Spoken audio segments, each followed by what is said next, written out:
watumishi wa Mungu kueleza kile ambacho wanaweza kueleza, basi kunakuwa na sababu nyingi za kutamani kujifunza, lakini kuna wakati mwingine unaona yako mabadiliko makubwa ambayo unayatazama kupitia kile ambacho unatazama.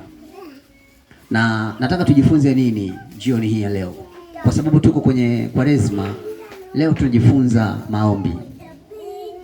Nitafundisha hiki kitu. Ndio maana nikasema mchana, asubuhi nitafundisha somo la wito ili mchana nikupe nafasi ya kujifunza zaidi kuhusu maombi. Na inawezekana ukaelewa kupitia mfumo wa maombi. Kwani wewe unajua nini kuhusu maombi?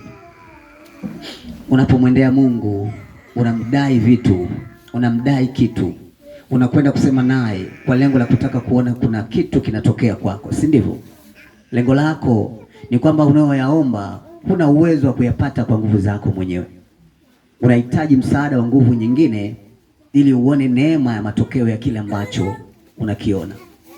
Na nilisema siku moja kwamba kuna namna mbili. Wakati mwingine Mungu hayafanyi mambo hayo kwa sababu ya haki yako Israeli, bali kwa ajili ya jina lake. Na kwa sababu ya jina lake, wengi, hata watendaji wengi wa ishara na maajabu wengi, Mungu hafanyi kwa sababu anastahili, anafanya kwa ajili ya jina lake. Kwa sababu kuna vitu vingi ambavyo katikati yetu vimepungua, ambavyo havitupi nafasi ya kuwa karibu na neema ya Mungu kama Mungu anavyotaka tu. Na haijakuwa kwako tu. Hii hali imeanza kwa watu wengi toka zamani. Wako watu ambao walijaribu kutafuta sana neema ya Mungu ili wapate kibali cha kuwa sehemu ya Mungu. Na ni kweli kwamba vita ziliwashinda, wakakata tamaa. Kanisa la Mungu, sijajua kwa upande wako wewe unafikiri nini, ama unawaza nini, ama unaona nini, ama unajua nini kupitia hiki ambacho pengine tunakitazama hapa tulipo kama watoto wa Mungu. Kanisa la Bwana, tuna namna tunatamani kuiona hatua, na hiki ndio kitu ambacho hata mimi nasema leo kwamba kila mmoja anatamani kupiga hatua kutoka hapo alipo. Mafanikio yako yatakuja na aina ya maisha unayotengeneza kupitia namna ya maombi ambayo unayafanya kwenye nafasi yako. Tuko pamoja eh? Tunaanza habari hii au tunaanza somo hili la asubuhi la mchana kupitia nafasi ya kile ambacho tunataka tujifunze, maombi. Na unajua unapoomba, unapogongana na hisia za kweli na uwepo wa kweli katika maombi yako, panainuka kitu kingine ambacho wewe ukijui. Unajua hilo? Mtu yeyote ambaye anaketi mahali pa maombi sawa sawa, yani amejifunga akasema anataka kuomba sawa sawa, na maombi yake yamechangamanikana pengine na mafungo, unaelewa eh? Kuna kitu lazima kitokee. Huwa ni lazima, sio ombi, ni lazima kitokee. Na ndio maana style za maombi ambayo tunayafanya wengi, kuna namna kama 3 mpaka 4 za maombi ambazo watu wengi wanaweza kufanya. Lakini yako maombi ambayo kuna muda huwezi kufanya ukiwa hivyo ulivyo. Kuna mahali Biblia inasema Yesu akawachukua wanafunzi wake akaenda nao mlimani.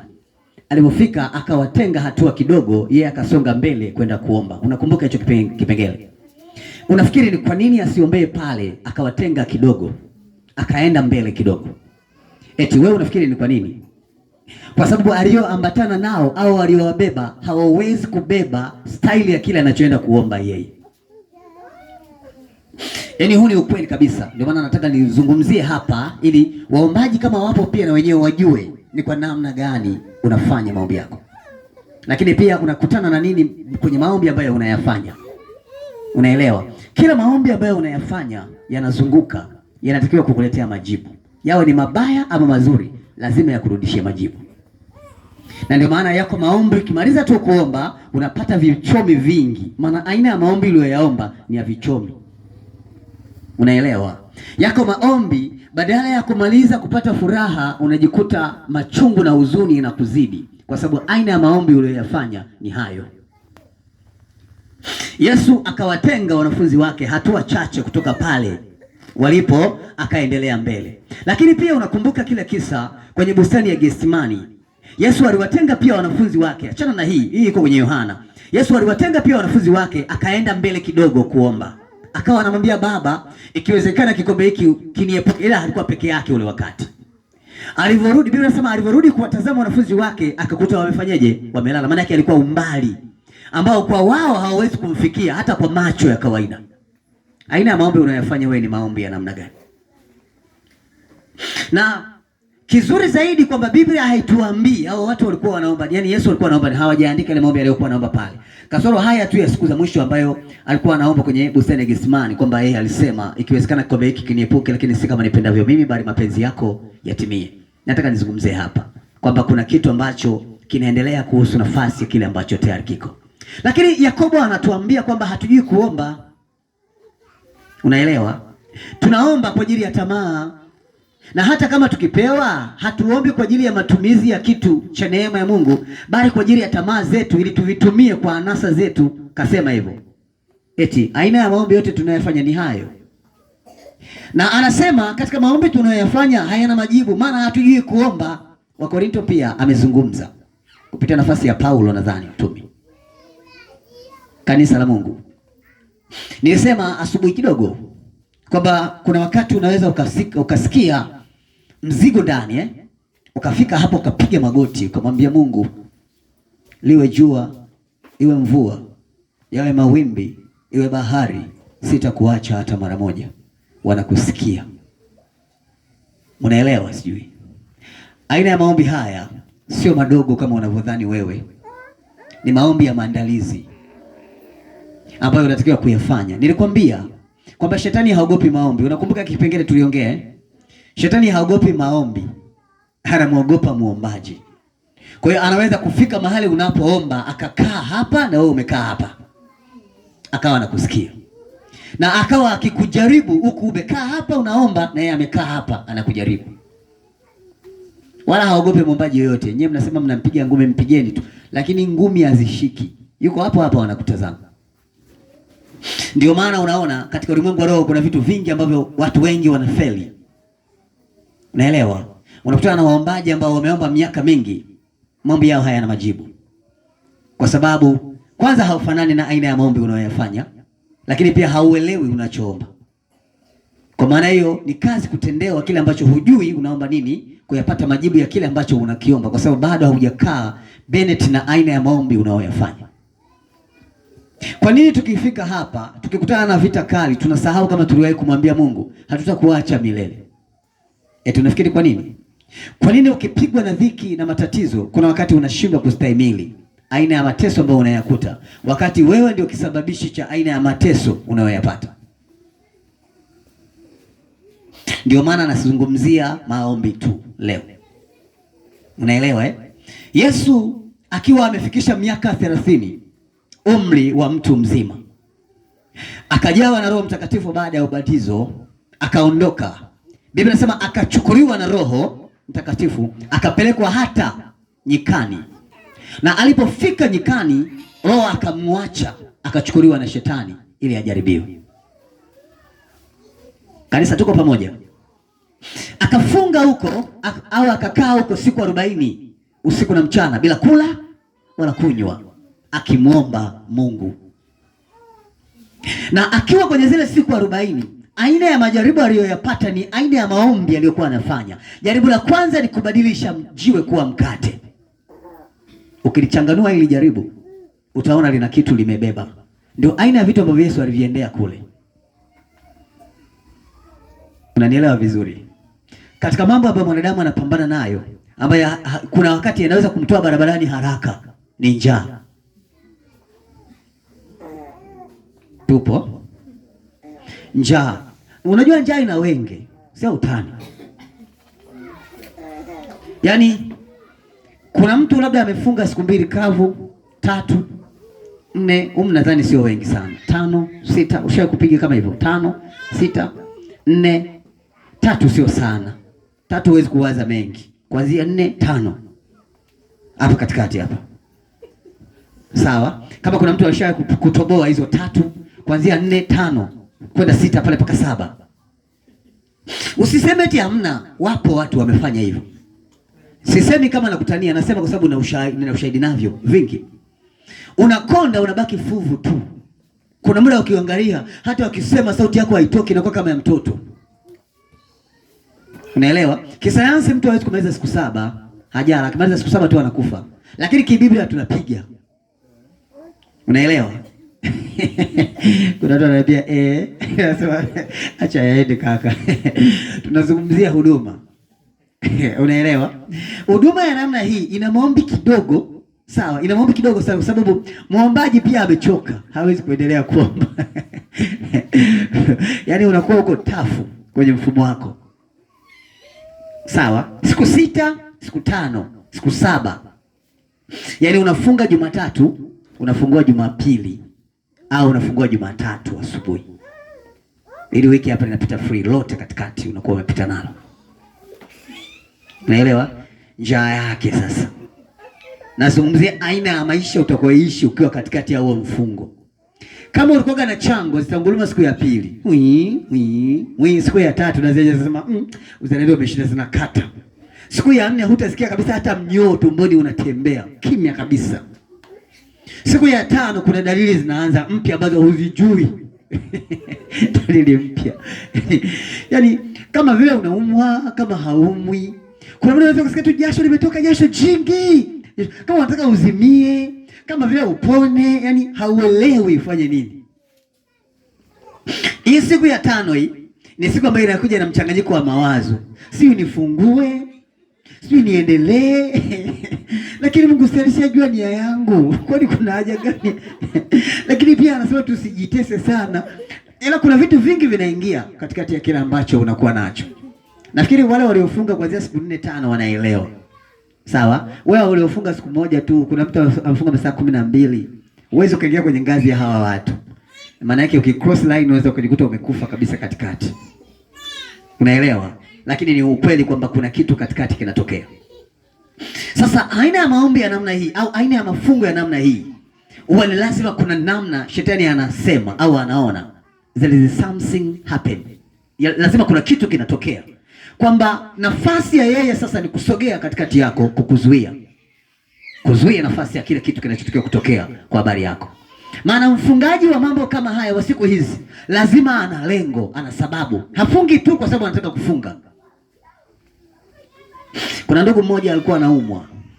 Amejaribu kutembea kwa madaktari, imeshindikana. Ameombewa na watu, imeshindikana. Akamwambia Mungu, nitafunga mpaka nipone. Usipoamua kuniponya poa, lakini nitafunga mpaka nipone. Akachukua huduma ya kufunga. Akafunga siku ya kwanza, akafunga siku ya pili, akafunga siku ya 3, akafunga siku ya 4, akafunga siku ya 5, akafunga siku ya 6. Yaani hizo ni kavu maana yake. Hapa katikati hajakula. Siku ya 7. Akafunga siku ya 8, siku ya 9. Akasikia kama ni mtu ambaye amezimia sasa. Siku ya 9 hiyo, kabla ya kufika siku ya 10. Akazimia akiwa mwenyewe kitandani. Alipoinuka akakuta kuna bakuli la maji, akasikia sauti inamwambia kunywa maana umepona. Siku 9. Akanywa yale maji, akasikia kama kuna hali fulani anaisikia. Baada hapo alikuwa anaumwa moyo. Moyo ulikuwa unamsumbua. Wamempima, wamejaribu kufanya mambo yote, imeshindikana.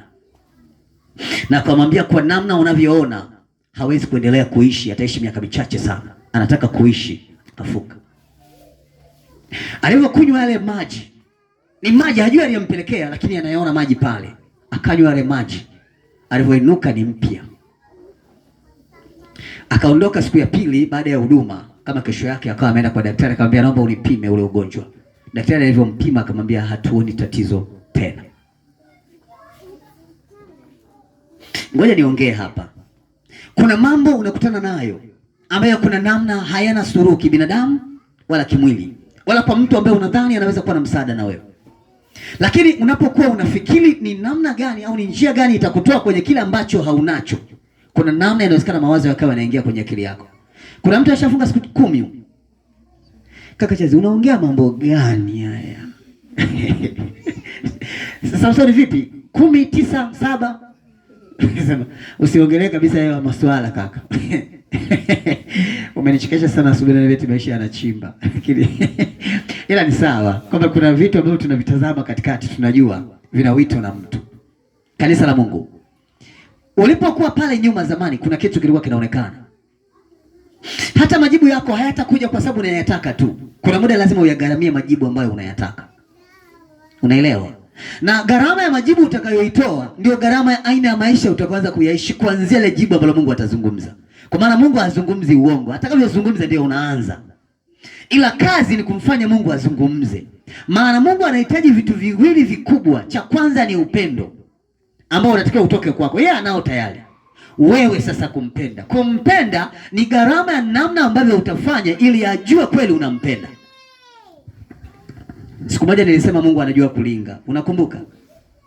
Na kuna muda analinga tu. Kwa sababu Mungu anaweza akakufanya ukaishi hata miaka 300, akakufanya tu ukaishi. Ona kaka ananiangalia, Mungu anipe hiyo miaka. Lakini niondolee mateso. Unaelewa? Miaka 300. Kwa umri huu tulionao kapiga miaka 300, unajisikiaje? Sasa ni Mungu ana uwezo wa kukupa hiyo miaka. Kwani shida nini? Ukawa unashangaa watu wanazaliwa wanakufa, wewe upo tu. Unadunda. Miaka 300 wanakutolea mvi. Sasa watu miaka 20 una mvi, miaka 30 umechafuka kichwani. Miaka 40 ndio hatuelewi kabisa. Umeelewa? Lakini ni ukweli kama kuna kitu katikati kinaishi kwenye mfumo wako. Sasa unapoketi mahali pa maombi, maana yake unasababisha kitu fulani kitokee kwenye mfumo wako. Na haya ni aina ya maombi unayofanya, unakuwa umenyooka. Sawa? Mnapotaka kufunga ama kuomba katikati yenu, kwanza jikague kwamba sina madhaifu ambayo yananikabili katika aina ya maombi ninayokwenda kuyafanya ama aina ya mafungo ninayokwenda kuyafanya. Ulikuwa na mtu ampatani, mfate, patana naye kwanza, ndio uende ukafunge ama ukaombe. Kwa sababu aina ya maisha ya mafungo na maombi yanafanana na kitu ambacho unakitaka kupitia namna unavyoishi. Kanisa, tuko pamoja? Kwa nini Yesu anawatenga wale watu? Kwa sababu anajua hawawezi wakapambana na aina ya vita ambayo anakwenda kukabiliana nayo. Anaomba kitu ambacho anaamini kwamba hiki ninachokiomba kitatokea. Kwa sababu ni kweli kwamba jinsi ambavyo unasema ndivyo ambavyo shetani hataki itokee, kwa sababu shetani ni mateso, yeye ni dhiki, ni tatizo kwetu. Kwa hiyo unapoomba urahisi, maana yake unamwita akusogelee ili aanze kupingana na wewe katika lile ulilolisema. Nimegundua Mungu ni mzuri. Hivi nilikuwa wapi mimi nisigundue Mungu ni mzuri hivi? Anasikia. Sasa nikuache wewe niende wapi? Yaani mimi nilikuwa mjinga zile siku za nyuma. Haya ni maombi unafanya. Nilikuwa mjinga mimi. Hivi Yesu ulivyo mzuri hivi, mzuri Yesu unapendeza, anakusikia. Akisikia kwamba unamaanisha, kwa sababu kuna muda huko tunasemaga wengi hatumaanishi. Ndio maana nisema kuna mtu alikuwa anamsemesha hapo. Nikamwambia ukiwa unaamua kwamba afe mume, wafe watoto, afe mke, sitakuacha. Nitashika neema na nguvu yako. Nitakushika mkono Yesu, hivi tutatembea pamoja. Shetani anasema Unajua Yesu aliwaambia wanafunzi nini? Aliwaambia mahali hapa ni mahali pa shetani. Na shetani akasema hapa ni pangu. Na kila anayepita hapa lazima ateswe. Na ukiteswa ndio baadaye unaenda juu. Ukienda juu baadaye utarudi hapa. Unataka ama utaki, lazima ukutane naye. Na jamaa anajua kupiga, kwa sababu alishapiga hadi kina Musa wanamjua. Kina Elia wanamjua. Hakuna ambaye hajakutana naye. Hakuna. Ule wakati wa Elia alimuinua nani? Alimuinua huyu nani? Nani? Alimuinua Ahabu. Ahabu ndiye alimuoa Yezebeli. Si unakumbuka Akaita miungu isimame badala yake. Biblia inasema kuna wakati Elia aliambiwa mahali palipolala damu za manabii wangu, mahali hapo patalala damu yako kesho masaa kama haya. Elia akaona muziki mbaya kama siwezi kuucheza, akakimbia. Biblia inasema akakimbia akayashinda magari ya vita au magari ya farasi ya Ahabu. Tunaweza ukakimbia ukayashinda magari. Hizo sio mbio za mchezo, ni mbio za vumbi. Unakimbia. Alipofika mahali amechoka. Yaani shetani huwa anajua kutesa, unachoka. Akalala kwenye kamti, ana hamu ya kula wala hamu ya kunywa, amelala tu. Akatokea kunguru yule aliyokuwa anapenda sana kumtokea, akamletea mkate. Akasikia sauti ya Mungu inamwambia kwa njia ya malaika, kula maana bado safari yako ni ndefu. Akaangalia mkate, ana hamu ya kula. Unajua kuna wakati unapigwa mpaka unapotea kama ni kwenu ni huku. Kumbe ni huku. Yaani unahisi wokovu ni shida. Hata hapo kuna watu wanaona wokovu ni mzigo Yaani ni tatizo. Lakini Biblia imetuambia mahali hapa ni pa shetani, na bila nguvu ya maombi hutoboi. Unaelewa? Kwa hiyo unahitaji maombi, ila maombi unayoyafanya lazima yawe maombi sawa. Unanielewa? Kuna mtu anasimama hapa anaomba analia, sikujua lakini sasa nimejua.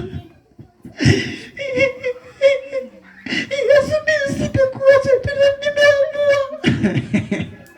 Unajua shetani anachokifanya, anaandaa kombola sawa sawa na msiba uliotengeneza, kumbe unafunga. Wala umaanishi. Unalia lakini kuna namna hauko serious na kilio unachokifanya. Sawa. Akitoka huko anasema andaani silaha zote za kumpigia huyo mtu. Wakifika hapa, wakikugusa tu hivi unakufa. Sema aya. Yaani nilikuwa najua jamaa yuko serious, kumbe. Maana kuna wakati kumtesa mtu wa Mungu ni raha. Anacheka kaka. Yaani mtu wa Mungu kumtesa ni raha. Na yeye kuna muda anataka watu wanaokaza kidogo, ili anavyopiga awe anajisikia kabisa bwana napiga mtu ambaye amekaza. So, ukipiga tu moja unaanguka kwenye nyasi. Huwezi kuinuka tena. Sema najilaumu, nimetumia silaha ambazo ningewapigia wengine kumpiga huyo ambaye wala hajalipa hata shida. Lakini ni wewe ulikuwa unalia, yani kuna kitu unakifanya kitokee. Ndio maana tunapokuwa tunasimama kwenye maombi, lazima tujue ni nini tunafanya au ni nini tunaomba. Biblia inasema Yesu akatokewa na shetani mahali pale. Shetani akamwambia, ikiwa wewe ni mwana wa Mungu, badili jiwe liwe nini? Liwe mkate. Na anakujua kama wewe ni mwana wa Mungu, ila anasema ikiwa wewe kama ni mwanaume wa shoka, kama wewe kweli ni mtu wa Mungu, badili mimi niwe naona hapa. Na Yesu ana njaa. Unadhani nini kitatokea baada ya kubadili jiwe kwa mkate? Tamaa. Ukishaingiza kitu chochote mahali fulani, Yesu anasema ukimtamani tu mtu umekwisha fanyaje? Umekwisha zini naye. Ukitamani tu mkate umekula. Muda bado wa kufungua. Kwa jamaa alikuwa anacheza na akili yake. Linajua anaweza, lakini linataka yule anavyotamani. Tuone maana mimi nitaanza kuzungumza unapotamani. Yesu akamwambia mtu hatoishi kwa mkate tu, bali kwa kila neno litokalo kwa nani? Kwa Bwana. Kaambia wala mimi hainitishi. Katika vitu ambavyo Yesu alikuwa anaomba ni namna ya utawala. Jinsi anavyostahili kutawala na kufanya ulimwengu kumjua Mungu. Akapelekwa juu ya kinara. Ndio maombi aliyompeleka zile siku 40 kule. Yaani jamaa anajua unawaza nini, kwamba kwenye akili yako kuna kitu gani kinatakiwa kifanye kazi. Akamwambia ni kweli, lakini ukinisujudia mimi, haya mambo yote haya nitawafanya watu watapiga magoti kwako. Maana mimi ndio mkuu wa hii dunia. Natawala wafupi na warefu, mimi ndio natawala. Hakuna mwenye kiburi kwangu, wote na chapa.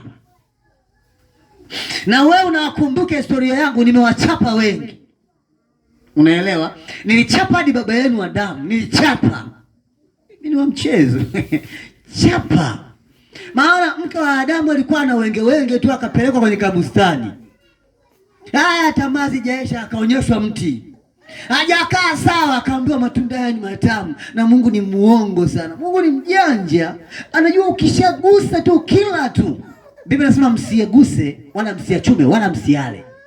Ukiagusa, ukiachuma ukala, unakuwa kama yeye. Sasa mke wa Adamu pale baadaye angeangalia, mbona wewe uko polini? Si ungechuma kwanza wewe nione unavyokula. Kama walivyompa dawa wewe ya kuvuta. Unampa kwanza mvutaji, anavuta kwanza, unaona nguvu ya ile dawa. Unaelewa eh? Kabla ya kwanza unaona kabisa mtu anatoa machozi, anajikaza, unajua kabisa hii dawa lazima nijiandae. Ndio niivute. Ni kweli kwamba kuna kitu kipo.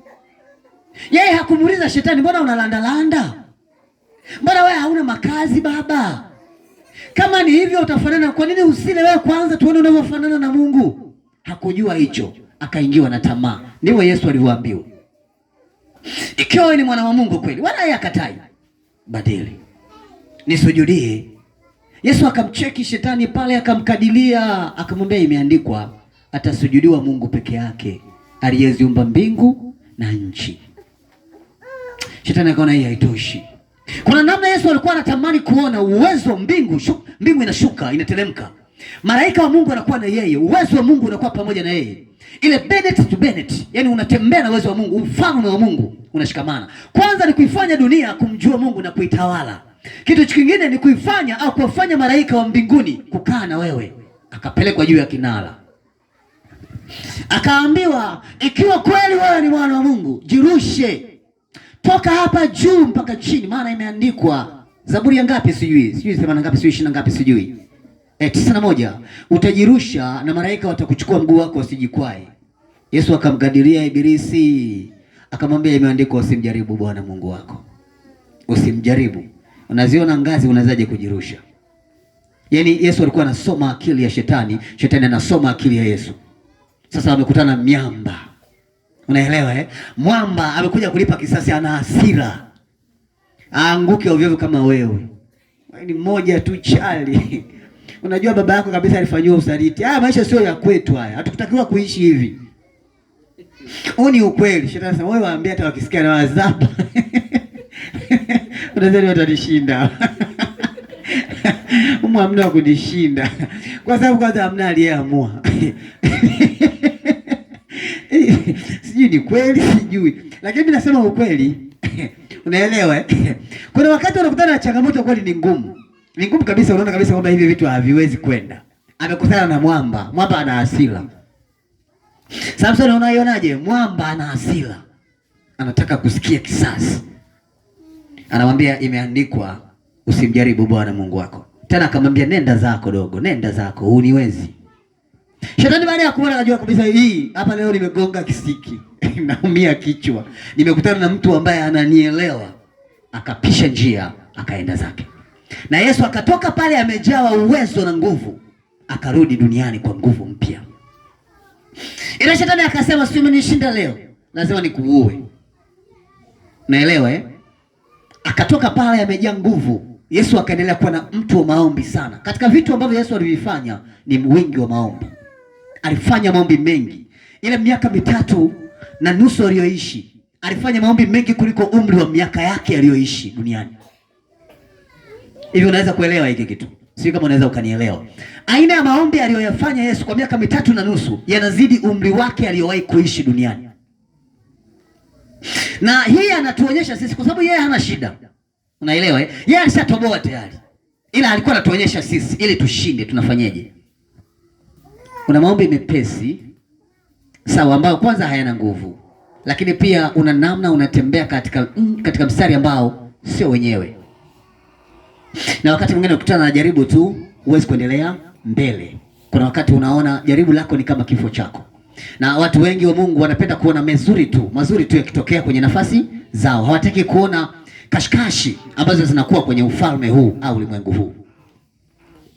Yaani yoyote ambaye anaishi duniani ni lazima atakutana na shetani. Unataka ama utaki, lazima utakutana naye. Unanielewa vizuri?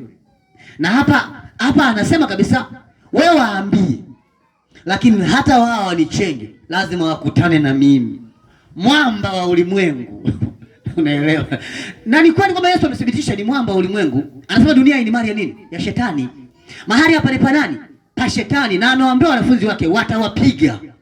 Shetani atawapiga na wengine wenu watawaua. Lakini msije kunisaliti mkaniache. Si alikuwa anawaambia Yesu, jamani, ni mimi nasema. Shetani atawapiga na wengine wenu nyie atawaua. Yohana akasema niko tayari, akasema kikombe utakinywea. Unaelewa?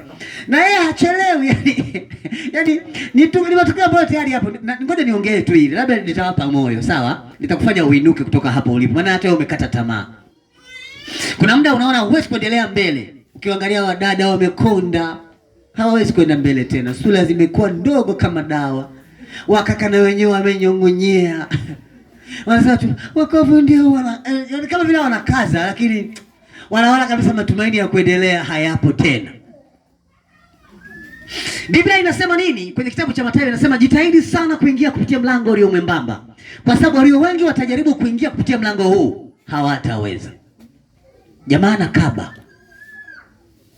anakaba kutoka tu, Yesu ni mwamba, naenda wapi? Kwa sababu unaenda wapi wewe? Unaenda wapi?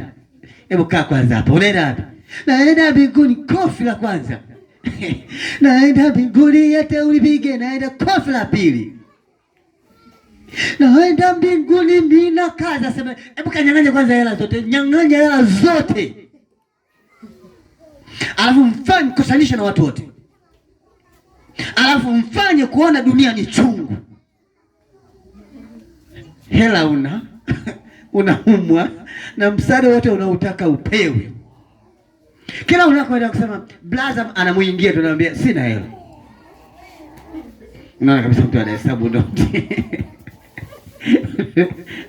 Unasikia mtu anasema eti hii dunia ni mbaya sana. Dunia amekaba jamaa. Hapa na hapa kila ulichonacho kinaharibika. Kila ulichonacho anaweza kuharibu kila kitu ulichonacho. Sasa uwezo wa maombi yako ni mdogo. Kuna wakati unatembea nje na mstari wa maombi unaotakiwa kuyafanya. Ndio maana nasema kuna wakati Yesu aliwatenga wanafunzi kwa sababu alikuwa anajua vita ambavyo wanakwenda kukutana nayo hawataiweza kwa wakati ule. Kwanza wajazwe uwezo, alafu ndio waingie kwenye vita. Na ni kweli kwamba kuna maombi ya standard. Yaani kuna mtu anakutana naye ameokoka ndio anaomba. Unajua kabisa huyu ndio ameokoka anaomba. Kuna mtu anaelewa anaomba nini. Kanisa la Mungu nifuatilie. Mimi niseme tu wazi kwamba hata hapa vita ambazo unakutana nazo zimesababishwa na aina ya maombi au aina ya maisha uliokuwa unayaomba, ulioamua kuyachagua. Unanielewa? Kuna wakati ulimwambia, nilikuwa namuona bwana mkubwa hapa anasema, sawa kile kipindi, unajua Yesu ni mwamba namba 1. Naelewa Akaja blaza mmoja akajaribu kushikamana naye akasema atakapokanyaga yeye na mimi nitakanyaga. Sasa Simoni na miaka sijamuona kwa sababu wana vitu vinatokea tu duniani vinatokea. Unaelewa Yaani hapa kuna muda hata tulivyo hivi hatuwezi kufanana. Kuna jinsi mtu anatembea nje na kile ambacho unakijua wewe kaka. Sasa ukiketi hapa ukamwambia Mungu juu habari ya jambo fulani, Mungu analibeba. Mungu analisikia. Mungu hana shida na maombi, anataka aone unavyotenda. Sawa? Shetani akiwa kule anasema wote ambao wako duniani ni wangu. Atakaye toboa hapa ni atakaye nishinda, mimi ndio anaenda huko. Ila hakuna mtu kutoka hapa kabla mimi sijaamua na huyu paka anishinde. Ukisoma Ufunuo unasema siku zinakuja ataachiwa. Tena hapa yuko kwenye kifungo sasa. Amebanwa mnyororo mmoja, mbavu moja hana. Na Mungu anategemea kumrudishia mbavu yake ya pili muda sio mrefu. Ili akabane na wale ambao wanasema wanasali. Bumper to bumper, yani mwendo. Aone namna ilivyo. Biblia inasema kuna ufufuo 2 kuna ufufuo wa kwanza na ufufuo wa pili.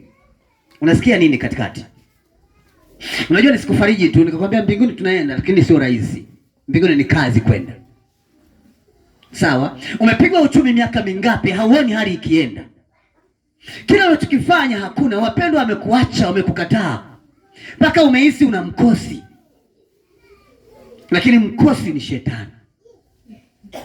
Huyu jamaa ndio mkosi, ni mkosi kweli. Kuna mtu pala nikadilia anasema, "Au kaka ndio maana maisha yako." Sasa unataka ukasalende. Na ukisalende usifikiri kwamba atakuacha hivi, ushamsumbua sana. Mbona kaka anacheka nje? Eti je sasa hizo ujipeleke oya tupatane tu mwanangu. Sasa haelewi.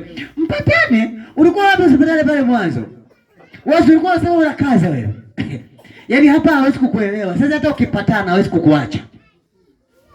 Kwa sababu halali ya maisha ya mwanadamu ni afe kwenye hatia. Kila anayezaliwa hapa duniani, ndio maana tunasema kuna wakati wewe ukimzaa mtoto sisi tunashangilia, ila mtoto analia, anaona kwamba mliko nileta sio kwenyewe. Sawa? Huku sisi tunapeana tu hongera tukamwone mtoto. Unaelewa Tumeshawaona wadogo. Tushawaona. Sawa, kina Alexander Stone wanatembea saizi. Hawajui, wanajifunza. Lazima wakutane naye. Anawasubiri tu katika umri fulani. Hii dunia ni dunia ya mateso na unataka kama utaki ni dunia ya mateso. Leo nikwambia kuna watu wana fedha lakini wanateseka kwa nafasi zao. Na hata wale ambao wameungana na yeye bado jamaa ana huruma, anawapa afu anawapiga. Naelewa Unataka kuwa tajiri. Kila mwisho wa mwezi utakuwa unakula gunia la mkaa. Afu hela nakupa. Hana huruma, yani hana huruma. Ndio wanasema hata ukiamua tu kwenda kusalenda saa hizi hakuhurumii. Yaani mchezo. Anataka watu wote wa fedha. Ndio wanasema atakayetoka hapa ni atakayemshinda. Atakayetoka hapa ni atakayeponyoka, atakayemshinda. Ndio anachomoka sasa unaweza? Maombi yenyewe huombi, unalala muda wote unalala. Na ukiomba umaanishi. Ndio tofauti. Kwa anasema hebu kaza we malaika mchafu, hebu kamwashe kofi la pua nione atakavyovuta pumzi. Unapigwa moja unazimia, sema baba nilitumia silaha kubwa, kumbe mtu mwenyewe ni laini. Na saizi kuna wengine wamezaliwa wanashuka duniani kulipa joto kanisa. Amewatuma yeye. Walifanya kanisa kuwa na joto.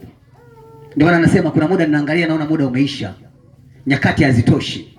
Namna tunapambana naona kabisa kwamba kuna wakati hatustahili kupambana kwa staili hii.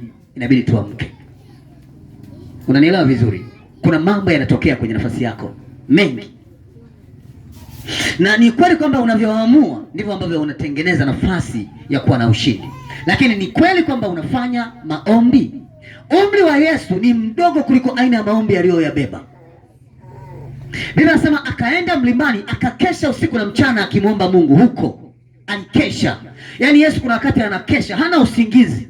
Na ili uombe lazima uone. Si ndivyo ilivyo? Ukiwa una kitu ndani, umekiona kitu ndio unaweza kufanya maombi. Hapo ulipo umepewa karaha kidogo, unakaa raha. Ukiamua kula kuku unakula. Utaomba? Huwezi. Uombi. Kuna mtu shetani anasema huyu hapa mpe kazi ngumu. Kazi ngumu usikapata kidogo. Maana najua ukimpa kazi ngumu masaa 12, alafu ukampa kipato kidogo, akiingia kulala yeye anaamka asubuhi. Habari ya kusema baba nisaidie, kwisha habari yake. Maana kibaya ni kuligonga anga. Maana Mungu anavyoitwa anaitika. Akiitika Mungu anatelemka, akisema mara moja tu ndivyo itakavyokuwa. Yaani ndio asili ya Mungu. Akikwambia nimekusikia mwanangu, nitakuvusha, amemaliza. Pale shetani anakunja mkia, anakunja na fimbo, anakaa pembeni. Ameshasikia sauti ya nani? Ya Mungu. Kazi ni kumuita.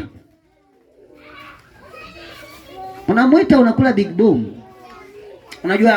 Unajua Yesu Kristo. Huyu haelewi anachofanya. Niliwasikia watumishi wa Bwana wengi walishindwa kupita, lakini naamini mimi nitamshinda. Utamshinda eti eh? Kuna jambo lipo. Na shetani huwa hana utani. Yaani niseme tu ukweli, huwa hana utani. Yeye muda wote ameshapoteza furaha toka zamani. Kwa hiyo hajui kucheka. Unaelewa? Hajui kucheka na hana utani. Anachokuagiza fanya. Hautaki chomoka, njoo kwa Mungu tupambane. Ila atakayechomoka hapa ni atakayemshinda. Watu wote wako chini yake. Yeye ndiye wa kwanza kumiliki dunia na kutawala. Kwa hiyo atakayemshinda yeyote, huyo ameenda. Ndio maana kule mwishoni wanafunzi wa Kristo walikuwa wanafanyaje? Akitaka, yani ameshawashinda, anaamua tu kuwaua. Kata kichwa huyo. Chwe. Mkata na panga butu. Ili wenye kihelele kama chake waone anavyokufa. Huwezi, kuna muda huwezi. Eti kaka, maisha yanakupiga, hali ni mbaya. Unakaza, unaona hapa vikaziki, unalegeza. Unaona kabisa kwamba hapa ninachotakiwa kufanya niache tu. Kuna mtu aliniambia, kaka Chazi, nimeenda kufanya maombi magumu sana mlimani. Nikamwambia nimekwenda kufanya maombi magumu, na haya maombi ninaamini shetani amenisikia na Mungu amenisikia. Nikamwambia subiri matokeo. Maana aina ya mambo yote unayoyafanya yanaleta majibu. Unaelewa? Musa alifika sehemu ile anakufa, shetani huyu hapa. Malaika huyu hapa, roho ya Musa hii hapa, shetani huyu hapa. Anasema huyu haendi kule, huyu ni wangu. Mimi ndio nilimpa hasira za kugonga mwamba mara na mbinguni hakiingii chochote kilicho kinyonge. Nipeni mtu wangu. Atakaye nishinda mimi ndio anatoboa hapa. Lakini Musa kabla hajakufa alimuomba Mungu rehema. Ndio kilichombeba. Hivi hata sisi tunaelewana jamani. Daudi alifanya maombi mengi sana kwa ajili ya Suleiman. Suleiman mwenyewe pale alibro chini. Wako watu wengi. Henoko alichukuliwa. Mungu aliona hebu mnyakue huyu jamaa. Kimbiza shetani, kimbiza. Akapepelishwa juu, akaenda. Sasa tusio tunasema kirahisi. Niwaambie tunasema leo naona sura zetu zimenyong'onyea, zimekuwa ndio kama dawa, lakini ndio somo la leo. Kwa hiyo usipate shida. Ila inabidi ujiandae. Unaelewa? Usome taarifa za Enoko. Tena Enoko alikuwa anahubiri kwa watu, wanakuta wana shetani yuko hapa, shetani kavaa kepu. Mungu ndo nani? Mungu ndo nani? Mungu ni mweza wa yote. Mbona ameshindwa kuzuia kofi lililokuzabua? Mleteni hapa, mleteni. Watu wana vieni. Mpige paka alegee tuone kama Yesu atamwamsha. Wewe injili yako nyepesi, unahubiri injili nyepesi. Sema kama mtaki acheni, Bwana atawachoma moto. Watu wakulala wainuki je kukupiga. Ukisema kule, ukisema Bwana amesema atakuja kuwachoma moto, wanainuka na mawe. Nani wewe unaanza kutulani mapema? Mtumishi wa Mungu, angalia kwa kuelekea. Kama hivi hapa, labda nakuwa nahubiri mimi, nakuwa nipitengeneza kachochoro hapa kadogo. Mkinitinga tu ni kona moja. Yesu huko liko mbio nyingi sana. So, Yesu atawaona nyinyi. Na nyinyi mnaunga na mimi na mawe, miti, matofali, sijui nini. Yaani hivyo ndivyo inavyokuwa. Lakini unasikia nini ndani yako? Maana kadiri ambavyo unaomba ndivyo ambavyo unaona matokeo ya kile ambacho unakiomba. Tofauti ni kwamba kuna muda hatujui ni kwa namna gani tunaingia kwenye huduma za maombi. Niliwaza hii siku, Biblia inaniambia Yesu alikesha usiku kucha anaomba, usiku kucha. Hivi ulisajaribu kuomba hata masaa 3 ya usiku? Ukaomba tu umesimama tu, yani unaomba uko macho masaa hayo 3 usiku. Ni kazi. Watu wengi kama tunaomba ni dakika 10, 5, 15 hapo tena maombi yakienda sana. Sawa, siko kwenye nyumba ya kupanga. Dakika 10.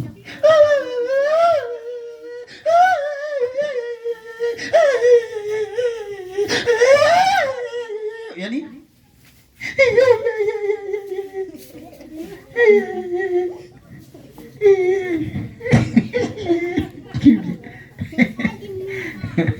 umepotea. Alafu unajua nini? Si ulikuwa unashambulia. Washambuliwaji wanasema amesinzia, tuamke naye huyu. Sawa, tuamke naye. Nimefanya huduma moja majuzi kati, kuna mtu alinipigia simu ananiambia kaka, naomba unibebe. Kaka nibebe. Kaka nibebe. Nikamwambia nikubebe kwa ajili ya nini? Kaka nibebe. Kaka nibebe. Nilikuwa kwenye huduma na nini, nikasikia yale maneno anayokuwa anazungumza, nikagundua kuna kitu kinaendelea katikati yake. Baadaye nikazungumza naye kwa nafasi ya kawaida tu, nikapata nafasi ya kujua ni nini kinaendelea. Akanisimulia kisa, nikaelewa kwamba ni nini kinaendelea kuhusu nafasi yake. Nikamwambia usipate shida, kwenye hili Mungu atakutoa, usiogope. Unanielewa vizuri? Yaani ni huduma, wao walikuwa wana huduma. Sawa? Sasa usiku wakasema walikuwa wanataka kuhakikisha mtaa unakuwa salama. Hakuna mchawi, hakuna mtu kuangiwa, hakuna mtu kufanya chochote. Bwana, tena kuna ile wanasema ninakwenda kwa nguvu na uweza wako Yesu, natua katikati ya wachawi. Natua katikati yao, ushakutana nayo hiyo. Natua katikati yao, nadunda. Bwana, nimevaa vazi lako na uwezo wako. Naelewa eh? Sasa ukitua katikati ya wimbi la wachawi, sio kwamba ya utui, unaenda kweli unatua. Unanielewa? Na unatua wewe kama wewe ndani ya vazi la nani? La Kristo. Wale majamaa wanapisha. Wala hawana shida na wewe. Na waamrisha kukaa chini na nini na nini na nini na nini, wanakaa. Unaelewa eh? Ule muda wewe sasa umelala, wao wanainuka. Aliyetukalisha amelala. Na huyu ni wakati wa yeye kumkalisha. Unaelewa? Wakija kwenye nafasi yako, maana yake wanaanza kukuteka wewe pia kwa upya kupitia kile ulichokifanya. Ndio maana kitu cha kwanza ambacho muombaji yoyote anatakiwa kukifanya ni uimara wa afya yake ya roho, yeye kwanza. Ili atakavyoanza kupambana na vita ambazo anakwenda kuzisababisha, awe ana uwezo sawa wa kupambana na kile anachoenda kukikuta kule. Kitu ambacho 90% ya waombaji hawana. Naelewa? Siwaogopi wachawi, siwaogopi wanani, siwaogopi nini, siwaogopi. Sasa tumetoka kwenye nafasi hii tukawa tumeingia na waombaji walikuwa wanaomba, wameweza kuomba siku yao ya tatu nafikiri, walikuwa na maombi ya siku 3 za kufunga na kuomba, na ni kwa ajili ya nafasi hii ya mitaa na nini. Siku ya 3 mwombaji amefika nyumbani akalala. Asubuhi watu wanafika wanamwamsha, haamki, amezimia. Baada ya nafasi ya watu fulani kuendelea kumwombea, akainuka. Nini? Akasema, nilikuwa nimechukuliwa, nimeenda mbali sana. Kule niliona kuna watu wamevaa mavazi kama meusi, hawaeleweki. Kwa na siku 3 za maombi ndio wamemaliza. Kanisa, nisikuogopeshe, lakini nataka ujue kwamba maombi ambayo unakwenda kuyafanya wewe kama mtu wa Mungu ni kitu ambacho kinaweza kukusababisha ukawa na hatua fulani kutoka hapo ulipo, kwa sababu adui siku zote hataki mafanikio ambayo wewe unayaomba. Ndio maana tunaweza kuzungumza kwamba maombi ni kitu ambacho unakihitaji, ambacho wewe unajua hauna uwezo nacho. Kwa hiyo unahitaji msaada wa kuwa na kitu fulani katikati yako. Naelewa. Lakini hii dunia ni mali ya nani?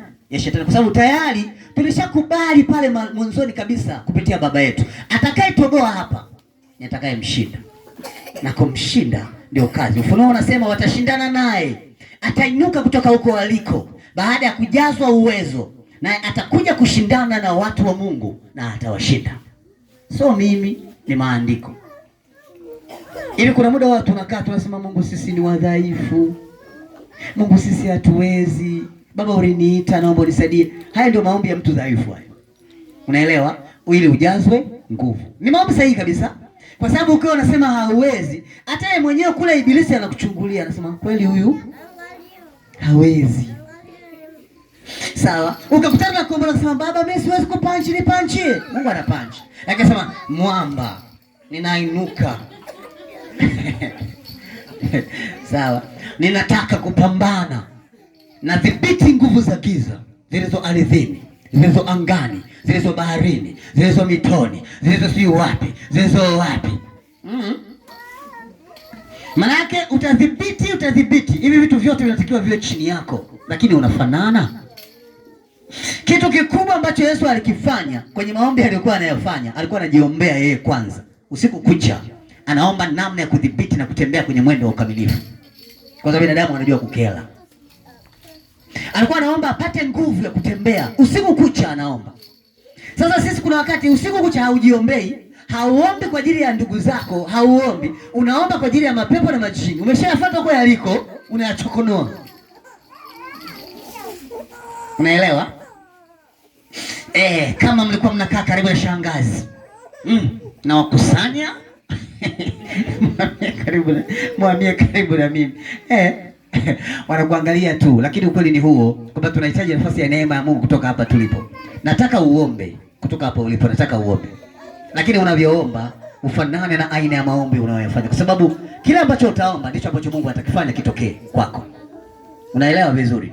Yaani ukafika hapa ukasema hayo maombi yako kwamba Baba nimegundua Mungu alichokuwa anakitaka ni wewe ujue. Wewe ni mwingi wa fadhila, ni mwenye upendo, wewe hujui kumwacha mtu, wewe ni mwenye huruma, unatujali. Kama sio wewe ningekuwa wapi? Mungu angalia, umenipa hili, umenipa na hili, umenifanyia na hili, ukanipigania na hili.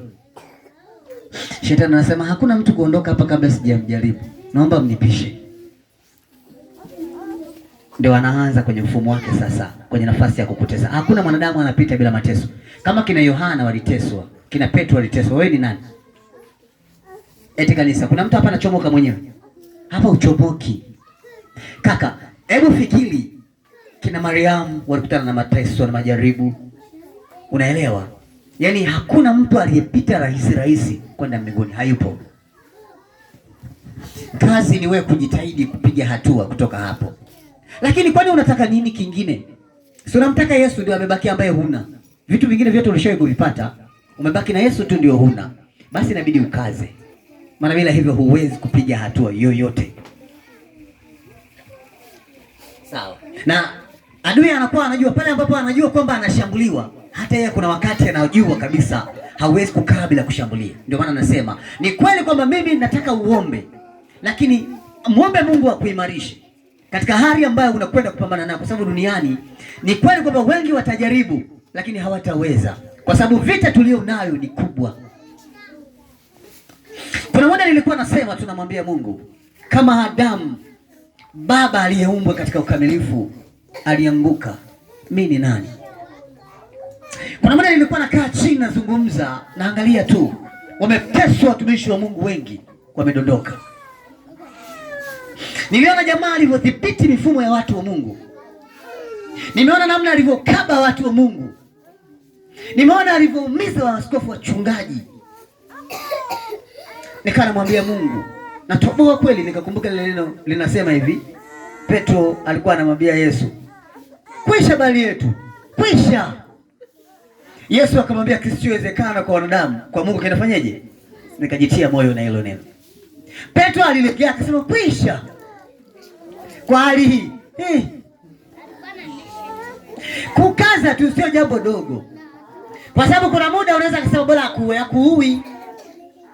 Unaelewa? Kwa sababu yeye anataka uanguke. Anachokifanya ni kukaza kwenye uchumi. Kila ukipiga madili unadhulumiwa. Mambo ni mengi. Yaani unapigwa eti unaweza ukatembea ukiwa hivyo ulivyo miaka 20 au 30. Hauna A wala B. Unaweza. Na kuna watu wanapenda furaha, unasikia haleluya kanisa. Shangilia kama una amani ya Bwana. Nyosha mpunge Mungu mkono, unakata unajita ameweka tu mikono mfukoni, hayana amani. Allah. Punga mkono kama una amani. Kuna mtu ana miaka 20. Yaani Mungu alichonifanyia leo, Bwana amenishangaza sana. Unajua wakati natoka nje ya nyumba, nikishangaa nafika naangalia kuna bahasha. Kwa kufungua ile bahasha kuna zaidi ya milioni 20. Bwana ameniambia amenipa hela ya kununulia gari. Kuna mtu hapa amepigwa uchumi. Miaka 20 anaishi na hali mbaya. Na kuna mtu alikuwa ananiambia hivi, kaka, hivi Mungu anaweza akamwacha shetani akakujaribu labda miaka hata 40? Nikamwambia sio 40 hata 70. Unajaribiwa. Kwani nini? Kwani shilingi ngapi? Kwani shida gani? Mwingine anapigwa magonjwa. Kuna mtu hapendi maneno, hapendi kusemwa. Wanainuka wanaokusema tu. Kanisa la Mungu tupo Na hii ni kwa sababu tu umeamua kwamba sitaki chochote na kutaka wewe Yesu. Kuna kawimbo tulikuwa tunaimba zamani, uninyang'anye yote uniachie Yesu. Unakumbuka hapa tunaweka kirogesho, uniachie. Unasikia tu Yesu uniachie. Lakini hapa unaona kabisa uninyang'anye Yesu uachie. Uachie yote. Sasa hizi hali ishakuwa ngumu kabisa. Mimi nitakuwa nilikuwa sina akili nilipokuwa naimba ule wimbo. Sasa naomba uninyang'anye Yesu uniachie yote. Maana kuna hali unaiona ni ngumu. Mambo hayaendi. Kuna mtu amekaa hapa anasubiri mchumba, unaenda mwaka wa 45. Unasubiri mchumba haji. Unaendelea kubaki na imani. Kuna mtu ananiambia mimi naenda kuokota lolote, kikubwa niolewe bana. Ala. Mungu atakuwa ananirekebisha huko ndani tukiwa tunaenda, lakini kuna wakati tunakuja kujikuta hakuna kinachoendelea. Nitakusubiri Mungu kwa jibu lako. Nimekuomba unipe mke au mume, nitasubiri kutoka kwako. Mungu anasema utasubiri. Shetani anasema sasa wake wote paki kwanza hapa. Nimfundishe adabu huyu. Kuna mambo kwenye maisha ndivyo ambavyo yanakuwa. Lakini vingi vinasababishwa na aina ya maombi. Ndio maana nasema nitazungumzia maombi. Yesu alikesha usiku na mchana akimwomba Mungu. Na mtu yeyote anajiita muombaji, ibada kwake ni kitu muhimu kuliko kitu kingine chochote. Mafungo kwake ni kitu cha msingi kuliko kitu kingine, bora ufe. Na maombi ni dawa yako kwenye mfumo wako. Vitu hivyo vitatu lazima vishikamane na mtu wa Mungu. Ibada ile ibada ya kawaida, ibada ambayo tunaifanya kama ile ya asubuhi. Vipindi vyake vyote na natakiwa uwepo. Kiwa ni kipindi cha Bible Study unatakiwa kuwepo. Maombi na mafungo ya siku zote. Isipite wiki hauna huduma, hauna mafungo, hauna maombi, utaisha. Kuna mahali unamwambia Mungu nitoe, unaona umekabwa, umefungwa kamba miguu. Unamwambia Mungu mtume malaika anifungue, mtume malaika. Biblia inasema wakati Danieli anaomba, alitokewa kwanza na vita. Shetani alikuwa na hasira na Danieli kile kipindi. Naelewa. Danieli alikuwa akiomba mara ngapi kwa siku? Mara 3 anaingia asubuhi, anaingia mchana na jioni. Unajua tukiwa tunasoma, unasikia mtu anasoma Danieli akawa akifunga mara 3 kwa siku. Si unasoma? Alafu unamwambiaje Mungu pale kirahisi tu, nipe kufunga na kuomba mara 3 kwa siku. Bila kujua huyu jamaa kwa nini. Vita yake si tumeisoma pale. Kwanza alichukuliwa, kwanza advertise akatupwa kwanza kwenye tundu la simba. Simba wana njaa, wale simba hawajawahi kumwacha mtu salama, hawajawahi.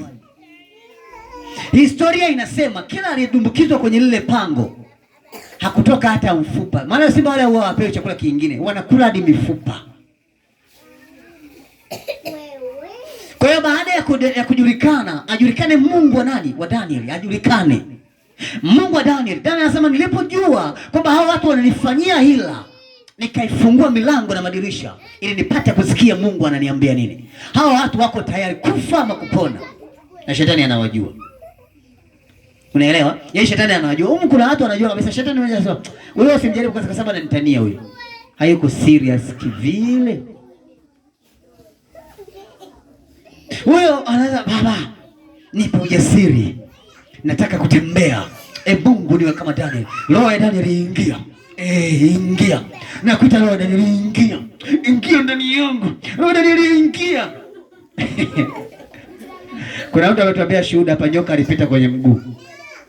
Hakuna mtu aliyekuwa karibu naye akaona action. Unajua kuna mtu aliniambia aliwahi kukutana na nyoka hivyo hivyo, anarusha mguu ile nyoka akapita dobo. Unaelewa? Wakasema mama, yule nyoka akarusha na akapita dobo tena ya pili, akaanguka akazimia. Nyoka kaenda. Kaka, unakumbuka kuna vile visa unakutana na nyoka hapa na yeye anakutana na wewe hapa, mjaonana. Nyoka anakula hivi na wewe unakula hivi. Nyoka anakimbia mbio nyingi na wewe unakimbia mbio nyingi. Haujulikani unakoelekea. Mama wewe, mama hapo unatoka kuomba roho ya nani?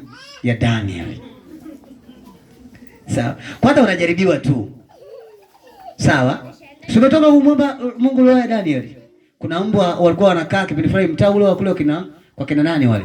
Unawakuta wako wengi kama 20 au 30 wamekaa njiani. Alafu kuna tutoto tunaanzaga. Unashangaa vile vidume vyote. Umetoka kwa roho ya Daniel hapo sasa. Vidume wote wanasimama, unasikia mbwa tunajikunguta hivi. Nilisikia majuzi walikuwa wanayapiga risasi maskari kupunguza jamu. Nielewa? Yaani katoto kakeza tu. Kuna mbwa anainuka, unamuona macho tu. Kwa kajicho kadogo ukote manyoya. Sema roho ya Daniel, ingia ili niwapite hawa mbwa wametulia. Yes, kama mtumishi mmoja akasema, "Pale nilimwambia Mungu nataka kukimbia ni ashinde magari ya vita kama aliwashinda Elia." Naonyesha kwamba na mimi ni mwamba. Mara juu ya mti. Mwingine alichaniwa suruale yote kaka mimi na malinda. Yaani wamechana huko, wamechana na huko, wamechana na huko. Lakini ni kweli kwamba kuna mambo Mungu anataka kufanya. Nakumbuka hata mimi niliwahi kupita pale mtaa wakati tunatoka mjini kule. Nilikuwa na huduma moja usiku. Nikasema nipite ile njia. Nakumbuka hiyo siku. Nilipita. Nilikuwa nasikia watu wasema pana mbwa pale, pana mbwa, pana mbwa, pana mbwa. Sasa siku hiyo sijui tu Mungu alikuwa anataka nipeleke, sijui. Nafika tu pale kwenye kona pale. Nikakutana nao. Wako wengi. Unajua wale mbwa ni kama wachezaji wa mpira Tena timu mbili. Wanazidi 22. Yaani ni wengi na malizevu. Wengine wanatokea kwa nasikia. Kasema sasa hapa Mungu hii ni nini? Sauti ya Mungu ananiambia pita tu hawatakuzuru. Wakati natembea hatua kama 3 nikasikia. Nikasema sasa hapa sasa. Ukiangalia ulikotoka ni giza. Na mbwa anaona usiku. Sasa nigeuke niendelee hivi, nikamwambia hapana. Yule mbwa alitoka kula amepepea. Amekuja akapiga breki kama kwa udogo hapa. Akasimama. Mimi najuana na mbwa bwana. Nyumbani tulikuwa tushawahi kufuga mbwa. Lakini rohoni nilikuwa na amani kabisa. Nikamfuata yule mbwa nikampiga tu pale juu. Nikasikia akakaa chini, nikamwambia wale wengine wapishe njia. Pita katikati pale. Kabaki tu limoja lilikuwa limelala, limelala lakini nikapita mpaka nikavuka, nikaa nimeondoka. Kuna muda nimevuka pale mbele, nikasema hii ni ndoto au ni kweli? Shetani ananiambia, rudi kama mwanaume, rudi tena ukapita pale pale nione kama mwanaume. Kuna vitu vipo tu, lakini ni Mungu alinishindia. Ninaamini kabisa kwa 100% ni Mungu alinishindia, ila niliomba. Nikamwambia Mungu, nataka hawa mbwa watulie kimya. Mimi nataka kupita na siende kupita njia nyingine yoyote, nataka watulie kimya. Kwa hiyo mbwa nilivyogonga gonga hivi akakunja mkia, akakaa pembeni, nikapita vizuri. Wala mimi nilikuwa sijatoka kwamba roho ya Danieli. Sasa wewe umetoka kwamba roho ya Danieli. Anachokifanya Mungu, wale mbwa hawatakiwi kuwa wapole. Wale mbwa wanatakiwa wawe wakali ili tuone roho ya Danieli ilivyo na ujasiri ndani yako. Hata ukisema kwa jina Yesu unasema simama, hawasimami, wanaunga na wewe. Tuone wewe kweli ni Danieli. Sawa? Tuone kweli wewe ni Danieli. Mwingine anakuambia nataka kuwa kama Samsoni, hawafu mwenye nguvu. Simba akija ni mchane. Sio simba, anakuja mbwa wangala. Ameyeuka. Mbwa haelewi. Kile ukimwambia kwa jina Yesu alijui, anakwepa. Kuna mazingira yanakwepa kwenye maisha. Lakini tuzungumze kwamba kama watoto wa Mungu lazima tuwe na muda mwingi wa kuomba kuliko muda ambao tunafanya kwenye maisha yetu.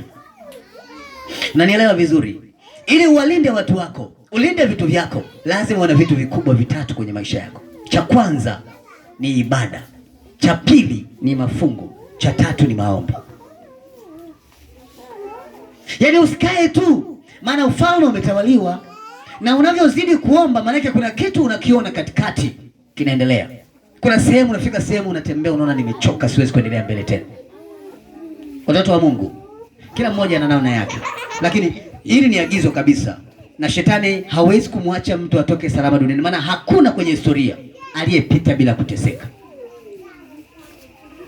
Kwa hiyo kazi ni wewe kuhakikisha kwamba ule ujasiri na imani unaingia ndani yako, unavaa roho mpya.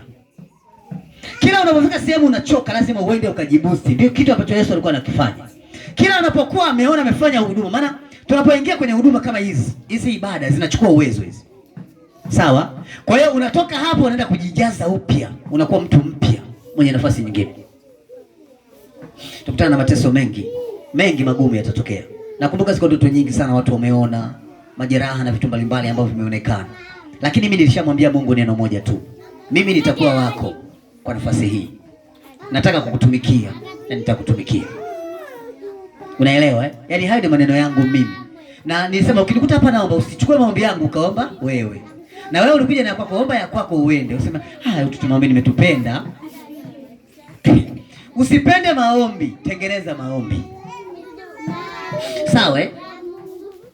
Yaani ukisema uanze kufanya kama ambavyo tunafanya sisi, ama namna ambavyo amesimama labda kaka Dani naye ametoka huko, ameingia sasa hapa, ameamua baba watu wa kazi. Maisha ya mpaka lini? Mpaka lini? Itaisha lini? Mungu amenyuti tu. Ule wakati ambao shetani anataka kufanya kazi. Kwa sababu wewe ulisema kabisa kwa maisha yako na roho yako utamtumikia Mungu maisha yako yote. Ujana wako utapata raha. Utamwonyesha Mungu kwamba wewe ni mtumishi wake unayempenda kuliko kitu kingine. Sawa? Kwa hiyo shetani anasema poa, kwa sababu ni maisha tu haya, hakuna kinachoweza kuonekana. Ndio maana asubuhi nikakwambia wito ni kitu muhimu sana kwenye nafasi yako. Na leo nakuzungumzia aina ya maombi, kwamba kuna kitu Mungu anataka aone unavyofanya. Unavyokuwa umeamua, ndio maana unaona kuna wakati unaona kanisa linayumba, maana yake hakuna aliyelishikilia. Kuna wakati unaona watu wanayumba, maana yake hakuna waliowashikilia tayari. Makanisa yenyewe yanapigwa. Yaani Biblia inasema nitampiga mchungaji wenu na kondoo wake watafanyaje? Watatawanyika. Huyu kondoo hawatawanyiki, unambadili mchungaji. Mchungaji anakwenda na wenyewe anafoka hivyo hivyo. Kunakuwa hakuna kinachoendelea. Kanisa limekufa tayari, hakuna kinachoenda mbele. Kama hakuna wazamiaji kwenye eneo, hakuna watu ambao wanaweza wakaishika ibada vizuri kwenye eneo, maana yake uwezo wa kushinda ni mdogo sana. Lazima wawepo watu ambao wamekubali kujinyima, wamekubali kuriski maisha yao, kutoa maisha yao sadaka kwa ajili ya Mungu. Wawepo. Ndipo utakapoona huduma za watu zinachanua, uwezo wa watu unachanua, neema ya watu inachanua. Huyu si shahidi huyu hapa. Sawa. Uwezo wa nafasi ya kusema hata watu watakaa wamtukuze Mungu kwa nyimbo na tenzi mpya hakuna, kwa sababu dunia imekuwa na ukame kwenye eneo lake. Roho Mungu anashuka wapi wakati hakuna watu wake? Hatuwezi kufanana na Mungu kwa sababu maombi yana tabia zake, na aina ya tabia ya maombi ni ukamilifu. Unao ukamilifu kwanza, ukamilifu. Ukae kwenye mfumo wa kukamilika na Bwana. Patana na watu. Patana. Wewe hausamehe. Mbona wewe ulifanya kosa ukaomba msamaha tukakusamehe? Kwa nini wewe roho ya msamaha haipo ndani? Kuna shida. Ukiingia kuomba maana majibu yako hayapo. Aina ya mambo tunayoyafanya, visasi, baba wapige, usiwaache hata mmoja, shambulia. Kwanza kwenye nafasi hii, hiki kinywa hiki tayari kuna shida hapa katikati. Midomo hii ni michafu na haifai kwa machoni pa Mungu. Biblia imesema mtu akikupiga shavu la kushoto mgeuzie na la kulia. Akikunyang'anya koti mpe na shati aende. Akikutaka kitu kwa nguvu ama kunyang'anya kitu kwa nguvu usimtake akurudishie kabisa. Tunafanyaga hivi. Sema haya ni maandiko tu. Sio maandiko, ni maagizo hayo. Hayo sio maandiko, yani hilo sio andiko, ni agizo kwa mtu wa Mungu. Mwasamee wengine kama na nyie mnavyosamea. Unawasamea watu unaowadai? Kuna wakati unaamua kuacha tu kwamba acha iende. Kuna muda unatangaza msamaha kwa watu wengine. Kazi watu tunayo. Ndio nasema sasa ni kweli kwamba unamwona mtu huyu jinsi alivyo dhaifu. Si unaona Alafu anaenda kuteka mahali ya Shamu.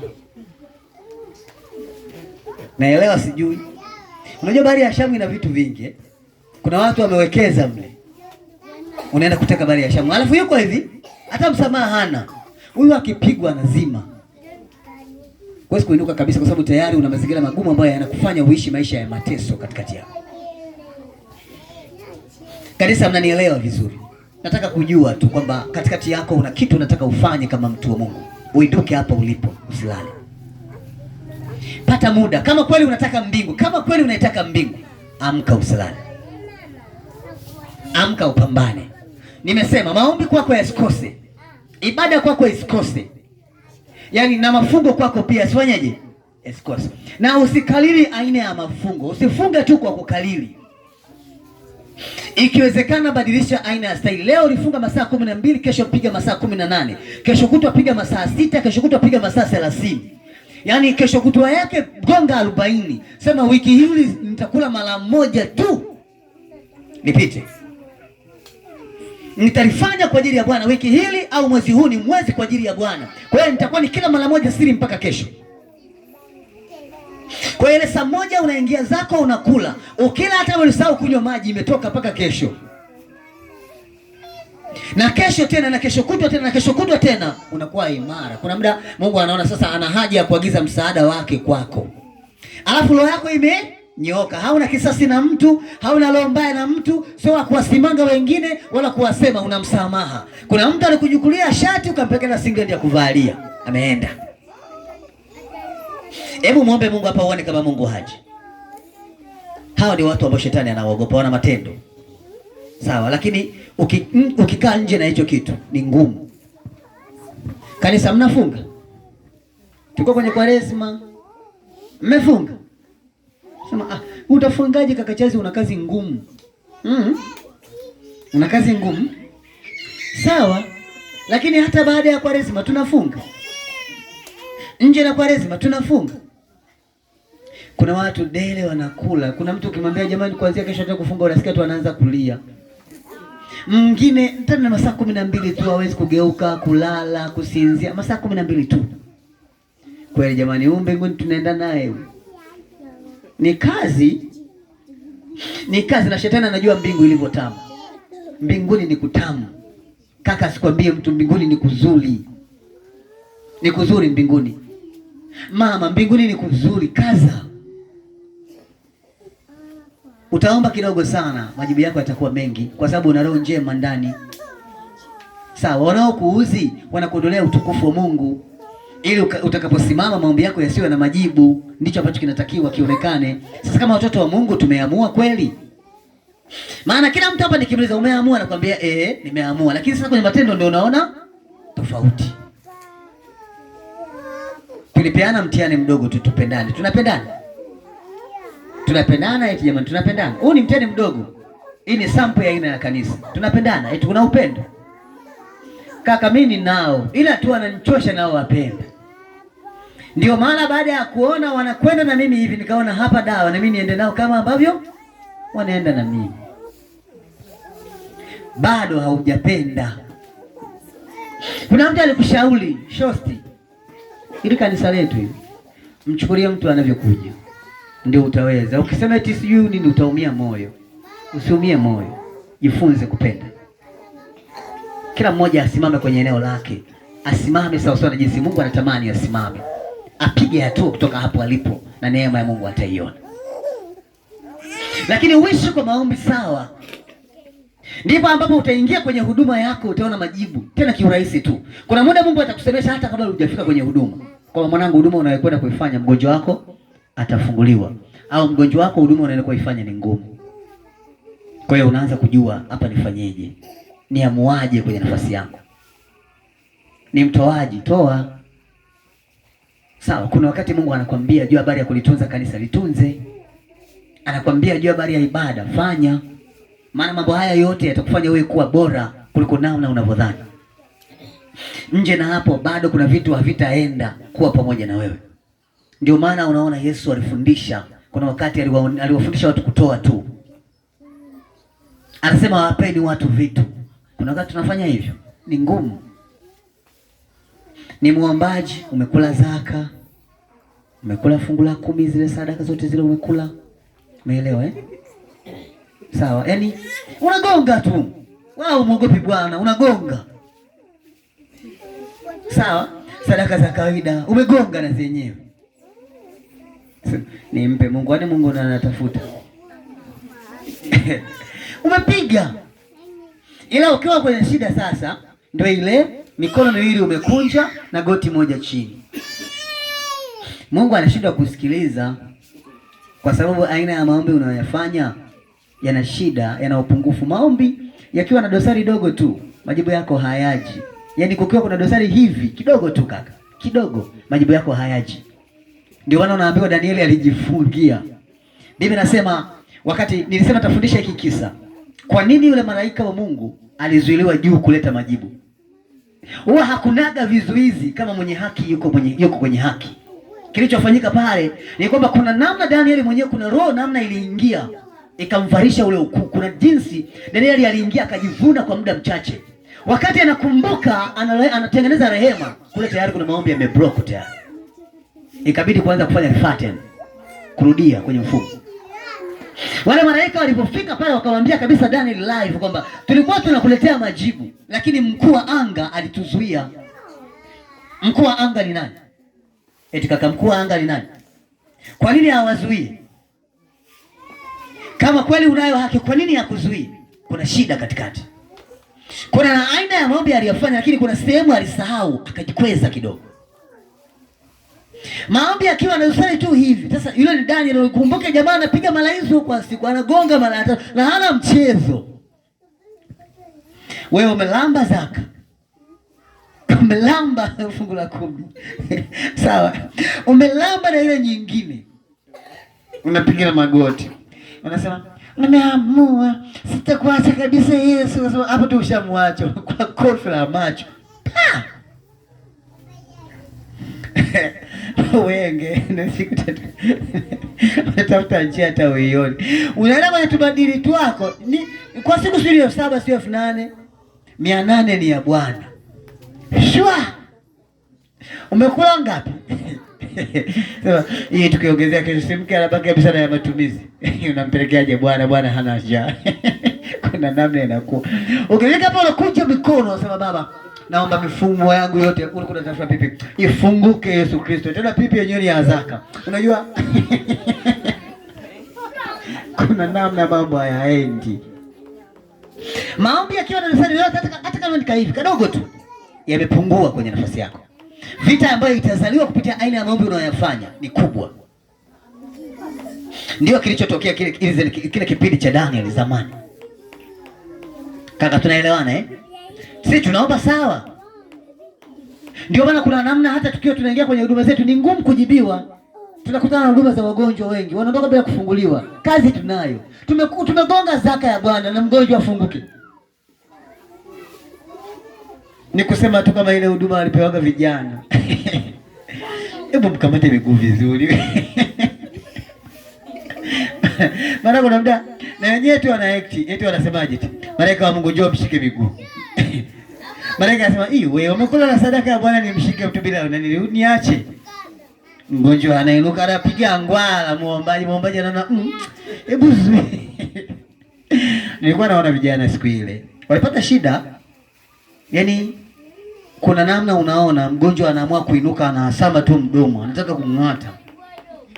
Kwa hiyo muombaji mwingine anaomba, mwingine amezuia. Unashangaa tu anavyobadilisha mikono anazuia kwa hivi. Lakini ukweli kuna neema ya Mungu katikati ya mtu wa Mungu. Ndio maana ziko sababu za msingi kwenye nafasi zetu. Lazima tutafute ukamilifu. Na unavyotoa sadaka lazima pia uwe safi. Vile vile kwamba ambatana na moyo wako, ambatana na watu wako. Patana. Hii eti tunayoifanyika kanisani kwamba tunajilisi tunawapenda wengine. Na huku tunasema anavyokuja unaenda naye. Maana yake unajichelewesha tu kwenda mbinguni. Jehanamu ni yako. Unaenda jehanamu huko unajiona. Amua kutoka moyoni. Mpende mtu kweli. Wapendeni wanaowaudhi, wabarikieni wanaowasemea vibaya, waombeeni wanaowakela. Tena mtu akikutaka msaada, msaidie. Adui yako akikuomba maji, mpe na chakula ale.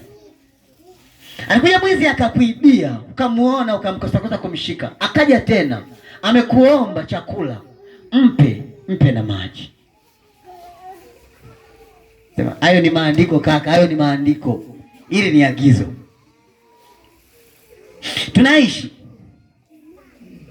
Tunaishi.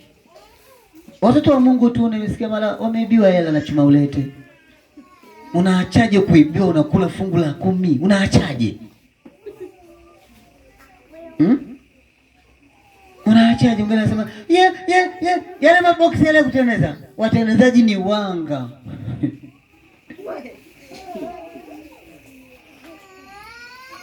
Nikwambia hiki kitu. Kuna mtu nilikutana naye majuzi kati, mwezi ulikuwa si wangapi ule.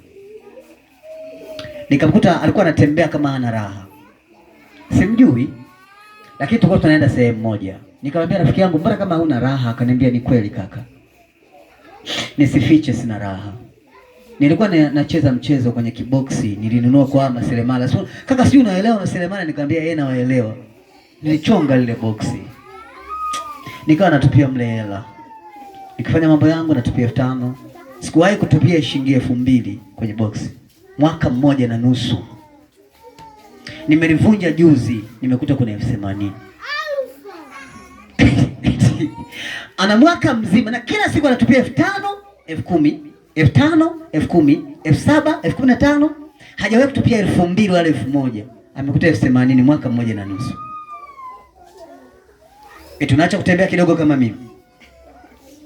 Malengo yamekufa. Nikamwambia, unasali? Akaniambia, nasali sana. Unatoa fungu la 10? Akakaa kimya. Nikamwambia, sadaka mbele za Bwana unapeleka? Yaani anatokwa na machozi, anafuta na leso. Anasema, labda kosa langu litakuwa hapa. Hata hivyo Bwana hakufaa kunifanyia hivi. Kwa nini asinikumbushe mtumishi wake? Kaka, unaweza kuamini 80,000. Mwaka una siku ngapi? 360. Hebu gawanya. Hata kama ni kwa 5,500, unajua kulikuwa kuna shilingi ngapi kila siku? Mwaka 1.5. Siku 10 tu ni 50,000 kwa 5,500, si ndivyo? Kwa hiyo 80,000 ni siku kama 15, si ndivyo? 75 pale tunaongeza na siku moja, siku 16 kwisha. 80,000. Mwaka na nusu amekuta 80,000. Tupo tunaibiwa. Unajua kinachoniuma ni kwamba ile box kabla sijaanza kulina nini nilipeleka kwa mtumishi wa Mungu akaliombea mpaka akawa naruka kabisa, anasema Bwana ulilinde. Hali imekuwa ngumu. Nye amli zaka za Bwana, sadaka ya Bwana. Kama unakula, unaomba, maombi yako yana shida. Na kakachazi tutolee vurugu bwana, mbona tunaombaga siku zote. Haya, endelea. Endelea sasa uone kama ni kweli kuna kitu kinatokea. Ndio maana nikasema mtu wa Mungu ana namna. Nilikuwa ngena dada mmoja majuzi kati nikamwambia kuna wakati ulishawahi kusikia kumpelekea Mungu zawadi? Ukamwambia Mungu, umenilinda siku nyingi na mimi nina surprise for you. Nina kitu nimetengeneza kwa ajili yako. Ni maalum kwa ajili yako. Ushawahi kufanya? Tunaenda tu. Basi yani tunakwenda. Lakini kuna kitu kipo katikati. Lazima uelewe. Kama maombi ya Daniel yalizuiliwa juu, majibu yake yasije, maana yake kuna kitu katikati. Sawa? Lazima uamue kufanya kitu. Lazima. Na Mungu hapendwi kwa maneno, anapendwa kwa matendo. Kazi ni kumpenda Mungu. Usiangalie anayekuudhi na usiishi maisha ya mtu mwingine, ishi maisha yako. Ishi maisha ya utukufu mbele za Bwana, maisha yako. Njoo mtafute Mungu hapa. Ndio maana nikasema leo utafundisha maombi kabisa kila mmoja ajue. Aina ya maombi tunayofanya. Ndio maana unaona Yesu alikuwa akikesha. Kuna wakati alikuwa anaona kabisa kumbeba Petro ni kupunguza utukufu, na waacha sehemu anaenda. Kwa sababu wakiingia wale majamaa wamekula zaka, wamekula fungu la 10. Kuna mtu anaitwa Yuda, amebeba za mkoba. Mungu ajibu. Anadawa alikuwa paki mahali, kwenda mahali kwa ajili ya kupata huduma. Na wewe inawezekana kuna muda umeenda na mtu ambaye kaiba hela ya mtu, kapanda naye mlimani. Siku ya mapili magumu. Kila ukifanya hivi nani mtufunge mtumishi wa Mungu, unaelewa? Naona kama anga ni zito, kumbe uzito umesababishwa na yeye. Anagiza jamaa. Sawa. Ndio maana yako maombi kuna wakati sauti ya Mungu inakwambia kabisa usimbebe fulani, usimbebe. Hujawahi kutokea hiyo hali? Au kuna mtu anashangaa kila mkifanya hivi kunakuwa na upingamizi tu mwingi. Unaenda naye ni tatizo. Kama hajakuapua basi ana maneno mabaya na mtu, ana kisasi na mtu, amebeba mzigo wa mtu mwingine. Kwa hiyo maombi yenu nyinyi ambao mnajichanga sasa, kama mlikuwa mnakuja hapa kumuomba Mungu, alafu tayari kuna mtu alibeba nafasi tofauti na nyie, hata mkiingia hapa kuomba ni shida.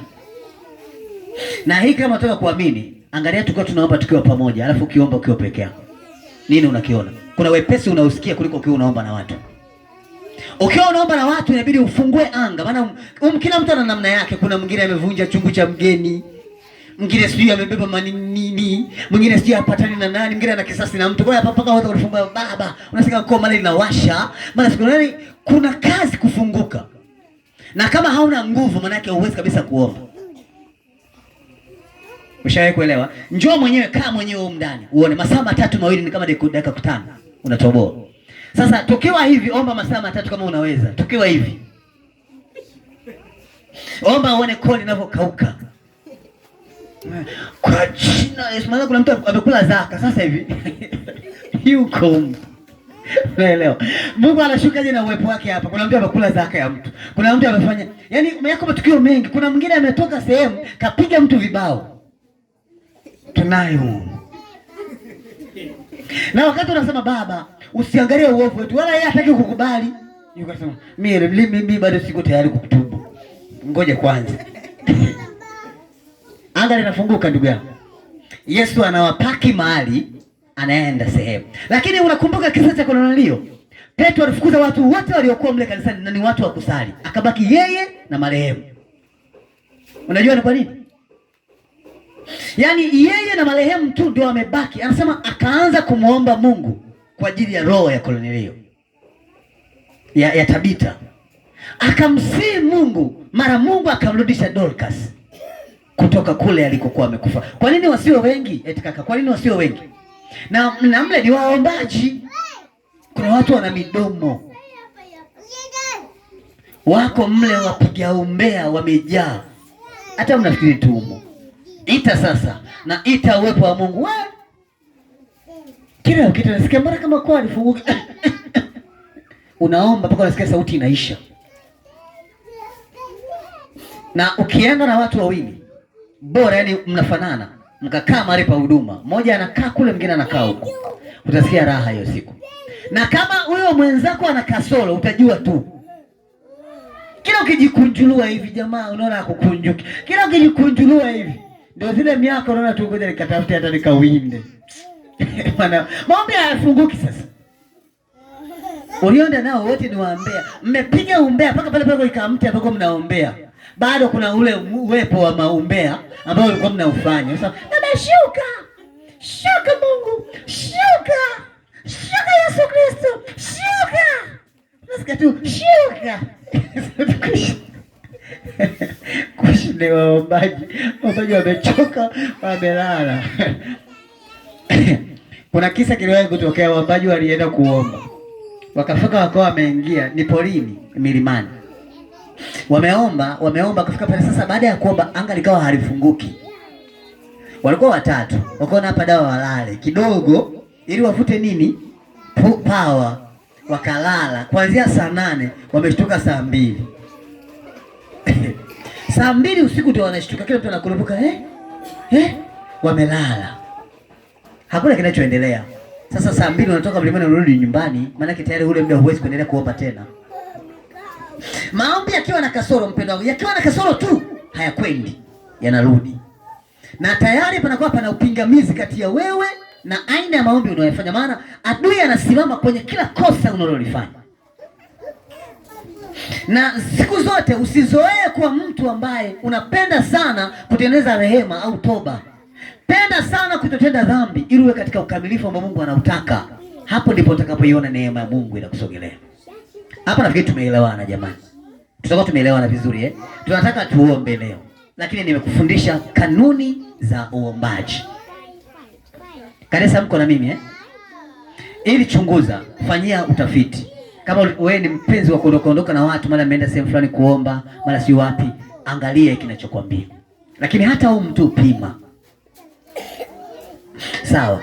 Ndio maana nasema mtu anayesimamia huduma kama hana nguvu, hiyo huduma siku inakuwa ovyo sana.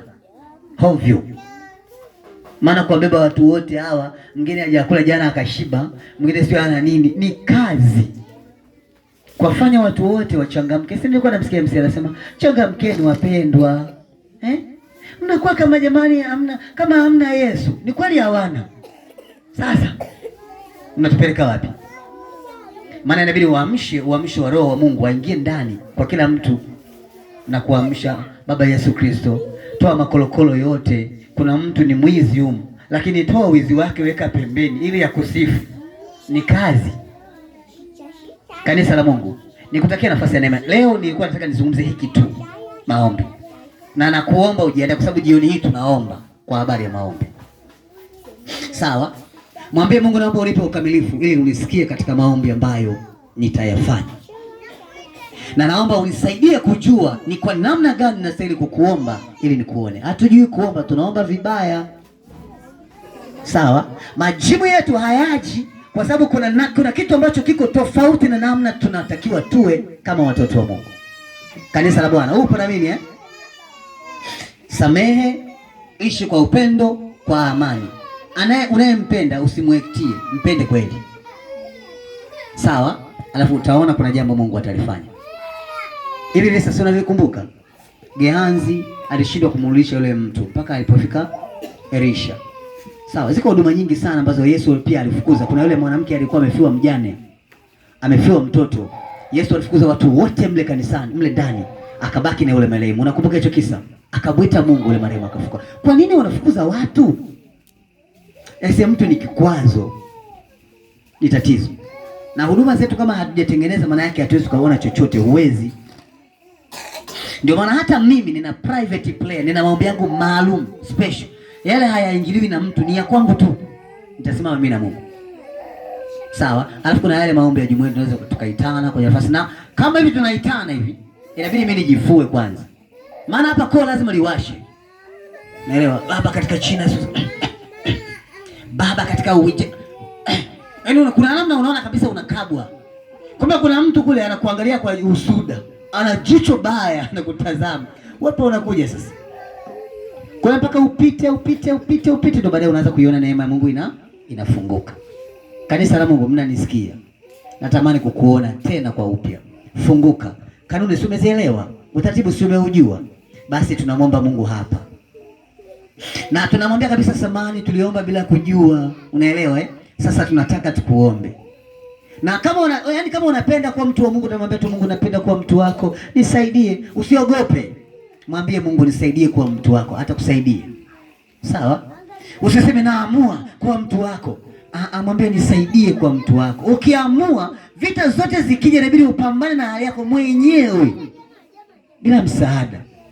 Si unaelewa unachoomba? Ila ukisema Mungu, mimi unanijua mimi ni wenge.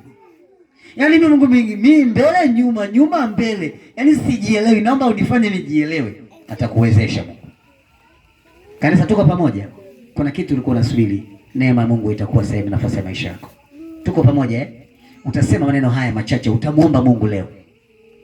Na naamini Mungu atakutendea. Kwenye Hoti ya Pasaka tuko kwenye mfumo huu. Leo tuko tunajifunza habari ya maombi. Nguvu ya maombi na namna Mungu anatakiwa kukujibu wewe unayeomba.